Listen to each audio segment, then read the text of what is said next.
Zenger apre in 4 per Matthijs de Smet, che mette pure lui palla a terra.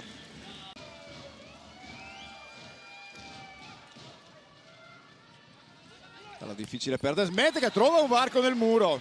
Palla molto spostata, sesto punto in attacco già per de Smet. Pronto al servizio. La tira forte, fa ace Fabian Plach. 23-16, un primo set in cui sta riuscendo davvero tutto a Padova. La ricezione, vedete, tra libero e a Padova a livello di break.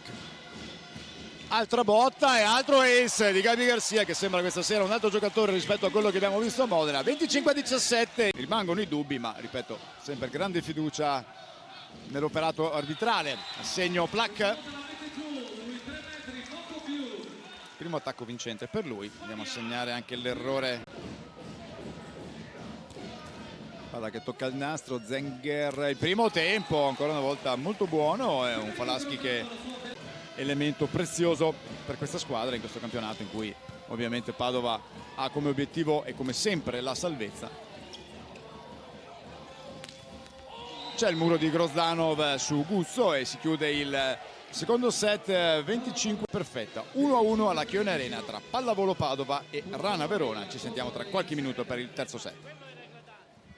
Fino a questo punto,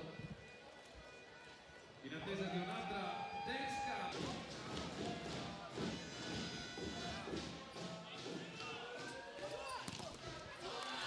Arriva un filo in ritardo Plach, bravo Amin a mettere il suo 13° pallone in attacco a terra.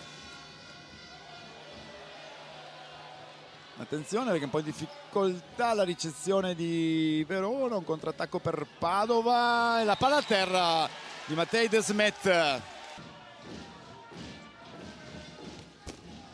Ancora un nastro.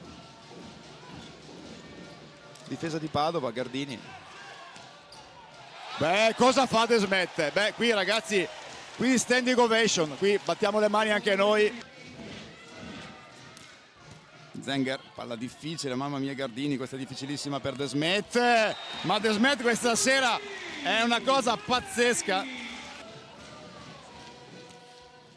E c'è l'ace di de Smet che mette la firma su uno straordinario terzo set, il belga.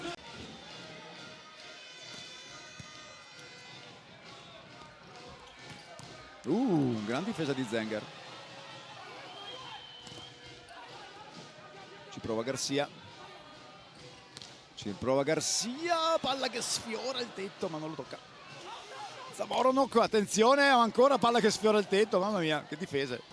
Oh, questa è una gran palla di Gardini, palla molto bassa di Falaschi. Ancora de Smet, altra botta, bravo questa volta Bonisoli. E qui bravissimo Mozic, perché non era facile questo pallone. Assolutamente di grandissimo talento, di grandissimo livello. Attenzione al murone di Grozdanov che era lì che aspettava. Grande contributo a Verona, complimenti a Verona come dicevamo prima per averlo scovato, come si dice in questi casi. Bravo de Smet a rigiocarla, ci prova Gabi Garcia, bella palla. Bravo prima de Smet a avere pazienza, a giocare sulle mani del muro, e poi bravo Falaschi ad aprire il gioco. Gardini, pallone che scotta. Gardini a terra! Gardini a terra! E Padova mette in cascina 3 punti clamorosi per la sua classifica. 25-23.